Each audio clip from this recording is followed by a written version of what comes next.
This is a very fast-growing, exciting country, and I want Britain to, win jobs, win investment, win orders, and we're making good progress. When I became Prime Minister in 2010, I set a target of a 60% increase in trade between Britain and UAE. That's £12 billion, and we're on target to meet that. I'm hopeful for good announcements from Airbus, real progress in terms of BAE Systems, lots of British companies here, and also big investments being made by the Emirates into Britain. I mean, just one example, the new London Gateway port that is being built will be one of the biggest ports anywhere in Europe, and there's a massive investment creating at least 12,000 jobs in the UK. So that's why I'm here, a close relationship, a good relationship, but a great economic partnership too. To be candid, Prime Minister, you sound hesitant when it comes to the BAE and the Typhoon contract. Oh no, I'm very hopeful, and we've made huge progress, and we're looking not just at one particular deal. We're looking at a proper strategic defence partnership between our countries. I'm very confident that that's on track.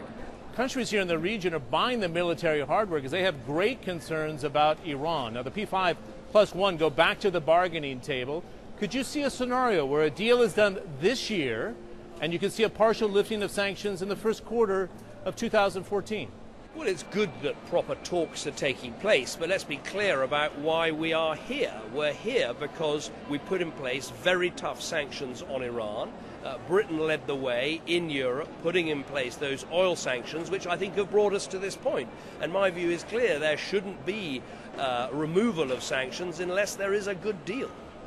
Are you confident of a good deal by the end of the year, though, Prime Minister? I don't think you can ever be certain, but clearly some progress has been made, and that I think is, in large part because of the very tough sanctions put in place. And then there's the thorny, unresolved issue of Syria. The opposition there says they will not sit down if President Bashar al-Assad is part of the process. This stalemate could lead him to go for re-election in 2014.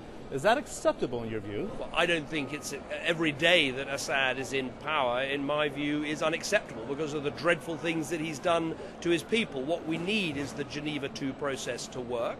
Now, the good news is that the opposition have said that they would be prepared to go to discussions. We now need tough negotiations to make sure those discussions will be meaningful and will make some progress. That's what needs to happen now. Your car was swamped in northern Sri Lanka with citizens looking for answers after the civil war.